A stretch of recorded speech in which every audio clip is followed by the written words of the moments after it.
திருச்சி சாதனா அவர்களே, நீங்கள் வந்திருப்பது எனக்கு எல்லையில்லா மகிழ்ச்சி. அன்னைக்கு கணவன் மனைவி நல்லா நுட்பமாக கவனிச்சுக்குங்க. இது இது அறிவுரையா சொல்லலை. நான் என்னுடைய வழி, என்னுடைய உணர்வை நான் உங்ககிட்ட ஷேர் பண்ணிக்கிறேன். அன்னைக்கு ஹஸ்பண்ட் அண்ட் ஒய்ஃப், கணவன் மனைவி திருமணம் முடிச்சு குழந்தை பிறந்துருந்துச்சுன்னா, தான் பெத்த பிள்ளைக்கு பாலை கொடுக்குன்னா கூட, மாமா கொஞ்சம் அப்படி இருங்க அப்படின்னு சொல்லி மாற விளக்கி விட்டு தான் பால் கொடுப்பாங்க. ஆனா இன்னைக்கு நீ யூடியூப்ல எங்க போனா அவன் ஓப்பனா ஏதோ உலகத்தினுடைய பிம்பம் மாதிரி காட்டுறாங்க. இதெல்லாம் எப்படி? இது என்னன்னா, இதை கேட்கறதுக்கு சிரிக்கிற மாதிரி இருக்கும். அதனுடைய நுட்பமான விஷயத்தை நீங்க புரிஞ்சீங்கன்னா அதை இனிமேல் செய்ய மாட்டாங்க. அப்படி இருக்கிறாங்க. இன்னைக்கு சாதனா அவர்கள் தனக்கு இருக்கிற திறமையை வைத்து அவ்வளவு ஃபாலோவர்ஸ் வச்சு இன்னைக்கு அவங்க கிராமத்திலே அவங்க கட்டியிருக்க விடுத பெரிய வீடா இருக்கும்னு நினைக்கிறேன். சந்தோஷம், வாழ்த்துக்கள். ஆனா அதே சமயம் நீங்க நிறைய வீடியோஸ் போடுறீங்க, வயக்காட்டுக்கு போறீங்க, அழகா ஓப்பனாவே குளிக்கிறீங்க, பிரபஞ்சம் பார்க்குது, அதை ரசிகர்களும் நிறைய பார்க்குறாங்க. நான் கொண்டு அது உள்ளபடி, அது உங்களுடைய தனிப்பட்ட சுதந்திரம், அதுல நான் தலையிட விரும்பல. ஆனால் ஒரு நீட் தேர்வை பத்தி நீங்க ஒரு பதிவு போடுங்க, ஒரு சாதி ஒழிப்பை பத்தி ஒரு 2 நிமிஷம் பேசுங்க, லட்சக்கணக்கான ஃபாலோவர்ஸ் உங்களுக்கு வருவாங்க. உங்க மேல இந்த சமூகம் அவர்கள் நல்ல ஒரு மதிப்பை வைத்திருக்கும். இந்த படத்துல கூட நீங்க ஒரு அற்புதமான ஒரு கேள்வியை கேட்டீங்க முதல்வர் அவர்களை நோக்கி. அதே மாதிரி சினிமாவில் இருக்கிற நடிகர்களை பத்தி ரொம்ப நேர்த்தியாக பேசுகின்ற, நான் பெரிதும் மதிக்கின்ற பத்திரிகையாளர் 71 வயது நிரம்பிய இளைஞன் அண்ணன் பைல்வான் ரங்கநாதன் அவர்களுக்கும் ஒரு வேண்டுகோள். நீங்கள் இங்க இருக்கக்கூடிய விஷயங்களை ஆணித்தரமாக அப்பட்டமாக நீங்கள் சொல்லுகிறீர்கள். அது சினிமாவில் இருக்கிறது, அதை திருத்தணும். நான் அதை திருந்தறதுக்கு தான் நான் சொல்றேன். இதை நான் போய் பார்க்கல, நான் கேள்விப்பட்டதை சொல்றேன், அதுக்கு ஆதாரம் இருக்கு அப்படின்னு சொல்றீங்க. ஓகே, உள்ளபடி ரைட்டு இருக்கட்டும். ஒரு டிபார்ட்மெண்ட்ல வேலை பார்த்த ஒரு அதிகாரி கொஞ்சம் அறம் இருக்கணும். ஏன்னா இந்த படத்தின் தலைப்பு அறமா இருக்கிறதுனால, அறம்னா என்னன்னு நான் சொல்லித்தான் ஆகணும். நான் எல்லாரும் போய் படம் நல்லா இருக்கு, சூப்பரா இருக்குன்னு சொல்லிட்டு போறதுக்கு நான் வரல. நான் அப்படி ஆள் கிடையாது. நான் சாப்பாட்டுக்காக சண்டை போற ஆள் இல்ல, சாவுக்காக சண்டை போடுற கூட்டத்துல இருந்து வந்தவன். அதனால நான் சொல்லணும். அதனால என்னுடைய தாழ்மையான வேண்டுகோள், இப்ப கள்ளச்சாராயம் 51 பேர் செத்தாங்க, அதை பத்தி ஒரு வீடியோ போடுங்க, அதை பத்தி ஒரு விழிப்புணர்வை கொடுங்க. சமூகம்னா என்ன? நீ டீ விக்கிறவன், காப்பி விக்கிறவன், குப்பை கொடுக்கிறவன், டாக்டர், இன்ஜினியர் எல்லாமே சமூகம் தான். இந்த சமூகத்துக்குள்ளதான் சினிமாவும் இருக்கு. ஆக சினிமாவில் நீங்க களை எடுக்கிறீங்க, அதே மாதிரி அரசியல் நீங்க களை எடுங்க. இன்னும் உங்களை நிறைய பேர் நேசிப்பாங்க. ஏன் உங்க டிபார்ட்மெண்ட்ல டிஎஸ்பி விஷ்ணு பிரியா மேலிடத்துல கொடுத்த டார்ச்சர்னால தற்கொலை பண்ணிக்கிட்டாங்க. அந்த கேஸ் சிபிஐக்கு மாறிச்சு. இன்னைக்கு வரைக்கும் காவல்துறையில வேலை அவங்களுக்கே நீதி கிடைக்கல. அது எப்படி நீதி கிடைக்கும்? ஐஐடி காலேஜ் பாத்திமா பரந்தாமன்ற பார்ப்பன ப்ரொஃபசர் டார்ச்சர் பண்ணி தமிழ்நாடு பாதுகாப்பான நாடுன்னு சொல்லி கேரளாவில இருந்து நான் பிள்ளைய அனுப்புனாங்க. அதுக்கு இன்னும் நீதி கிடைக்கல. ஏன் வேங்கவே இல்லை? குடிக்கிற தண்ணியில பீயுங்க, பார்த்து சொல்லும் போது எவ்வளவு அசிங்கமா இருக்கு, எவ்வளவு கூச்சப்படுறோம். மலம் கொட்டுனாங்க. இன்னைக்கு வரைக்கும் அதுக்கு தீர்வு கிடைச்சிச்சா? கிடைக்காது, கிடைக்கவும் மாட்டாங்க. இதெல்லாம் பற்றி நீங்க ஒரு காணொலியிலே பேசுகிற பொழுது இன்னைக்கு ஏன் நான் உங்களை வலியுறுத்துறேன்னா, இங்க படிச்சவன் சொன்னா எவனும் கேட்கறது இல்ல, ஆனா நடிச்சவன் சொன்னா கேட்கிறியான். இந்த நாளைய தீர்ப்பேன்றா, நாடே ஓங்க என்னடா. டேய், என்னடா சொல்றீங்க? போராட்ட களம் வேறு, அறம் செய். எங்கிட்டு போனாலும் அடியா விழுது. என்ன பண்றதுன்னு தெரியல. இந்த எப்படி சொல்றது, நம்ம சார் எப்படின்னா படத்தை பத்தி மட்டும்தான் பேச சொன்னாங்க.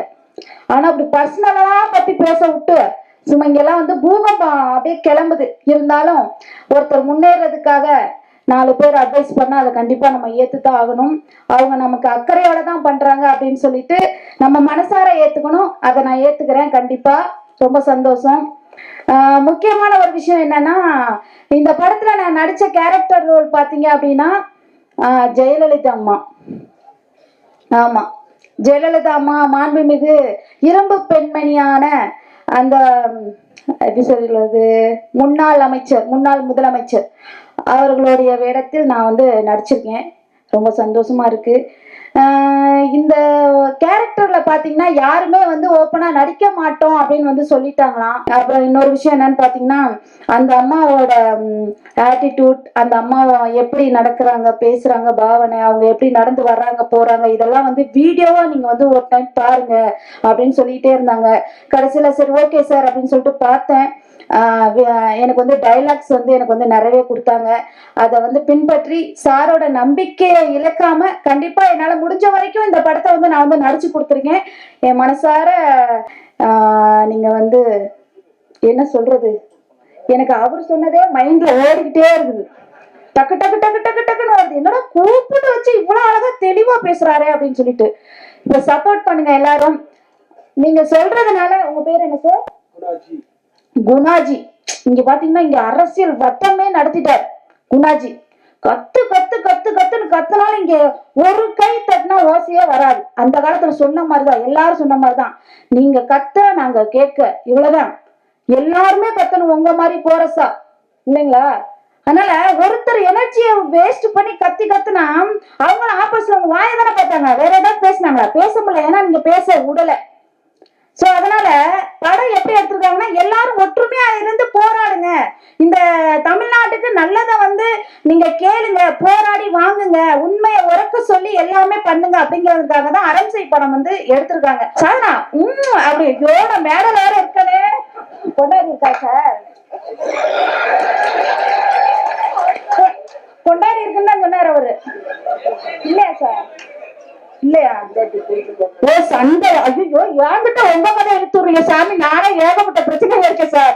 யா சார், ஐயோ மாநில அரசை கிளிகளையும் கிழிச்சாரு. அவருடைய தலைவரே திமுக சார்புல கூட்டணியில் ஜெயிச்சவர். இந்த பேச்சுக்கள்லாம் முதலமைச்சருக்கு போனா என்ன ஆகும்?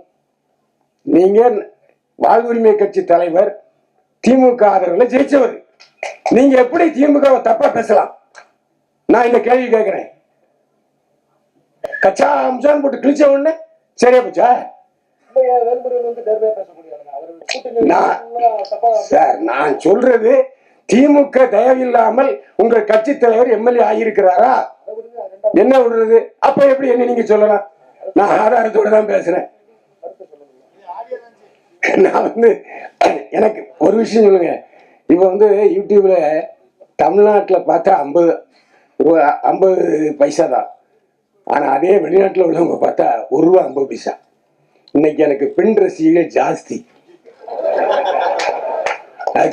சிரிக்காம பாருங்க, எல்லாருமே என்னுடைய ரசிகர்கள். ஆனா அவங்களுக்கு எதிராக நீங்க பேசுறீங்க. இதான் பேசுன மட்டும் கை அந்த சொல்லி திருச்சி சார் ஒரு விஷயம் நல்லா சொல்லிச்சு, நல்லா கத்தி கத்தி பேசுறீங்க, கைத்தட்டல விழலன்னு கவனிச்சிங்களா? அப்ப ஏன் சொல்றீங்க? அதெல்லாம் வேண்டாம். நாம இப்ப இன்னைக்கு கண்டென்ட் சொல்றதுங்கிறது தான் நான் வந்து பேசிக்கிட்டு இருக்கேன், தவிர வேற ஒன்றும் இல்லை. ஏன்னா என்னுடைய நண்பர்கள் எப்பவுமே இன்னைக்கு ஏன் கடைசியில் பேசி வச்சாங்கிறது கூட அதுதான் ஒரு காரணம். எல்லோருக்கும் நீங்களே உங்க கட்சி பேர் வாழ் உரிமை கட்சி.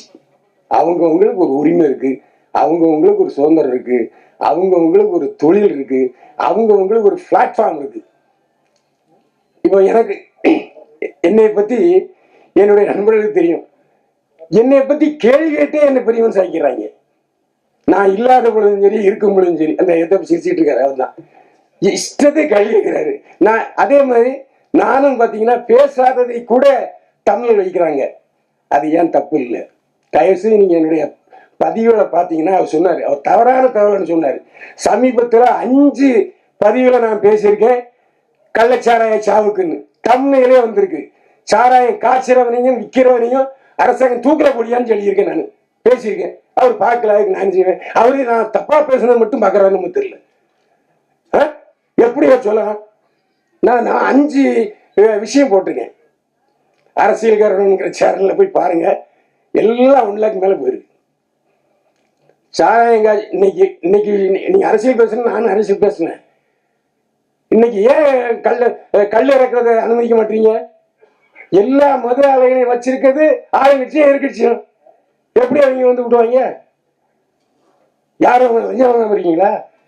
அப்படின்னா அது அரசியல் ஆயிடும். எதுக்கு நான் சொல்ல வரேன்னு சொன்னா, என்னுடைய பதிவுகள் 20% மட்டும் பார்த்து விட்டு விமர்சிக்கிற இதே ஆட்கள் 100% பாருங்க.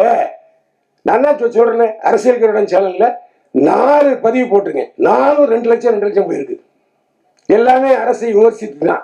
ஆளுங்கட்சி மட்டும் இல்ல, எதிர்கட்சியும் சேர்த்து விமர்சிச்சிருக்கேன். இன்னைக்கு கூட பேசிட்டு வந்திருக்கேன். அதே மாதிரி இன்னைக்கு யூடியூப்ல அதிகமான வியூர்ஸ் யாருக்கு இருக்காங்க தெரியுமா? ஒரு ரகசியம், சீமானுக்கு தாங்க அதிகமா வியூர்ஸ் இருக்காங்க. சீமானுக்கு தான். சீமானை பத்தி பேசினா மட்டும்தான் 4 லட்சம் 5 லட்சம் ஏகுது. அது மட்டும் இல்ல, வெளிநாட்டில் உள்ள தமிழர்கள் எல்லோரும் விழுந்து விழுந்து பார்க்கிறார்கள். நாமளும் தமிழ் கட்சி சீமானை பத்தி பேசினா அவரு பேசினான். ஏன்னா பார்க்கிறவங்களுடைய டேஸ்டே வேற. பார்க்கிறவங்களுடைய டேஸ்ட்டுக்கு நாம அட்ஜஸ்ட் பண்ணி தான் சில போக வேண்டியிருக்கு. இந்த அட்ஜஸ்ட்மெண்ட்டுங்கிற வார்த்தையை தப்பா நினைச்சுக்கிறாங்க. எல்லாருக்கும் அட்ஜஸ்ட்மெண்ட் இருக்கு. உடனே நீங்க தப்பா நினைச்சு கூட இந்த அட்ஜஸ்ட்மெண்ட்டுங்கிற வார்த்தை எனக்கு நேரம் ரொம்ப அதிகமா நான் பேசி நினைக்கிறேன். அனைவருக்கும் வணக்கம். வணக்கம். நாங்க மக்கள் இசை கலைஞர்கள் செந்தில் கணேஷ், ராஜலட்சுமி. சேனல்ல லைக் பண்ணுங்க, ஷேர் பண்ணுங்க, கமெண்ட் பண்ணுங்க, சப்ஸ்கிரைப் பண்ணிருங்க, பக்கத்துல இருக்க பெல் பட்டனை கிளிக் பண்ணிருங்க. Hi cut to cut viewers, உங்களுக்கு இந்த வீடியோ பிடிச்சிருந்ததுன்னா please subscribe and like and share and comment. Hi, வணக்கம், நான் பூர்ணா பேசுறேன். Don't forget to subscribe Cut to Cut. Cut to Cut viewers, if you like this video, please subscribe, comment and share.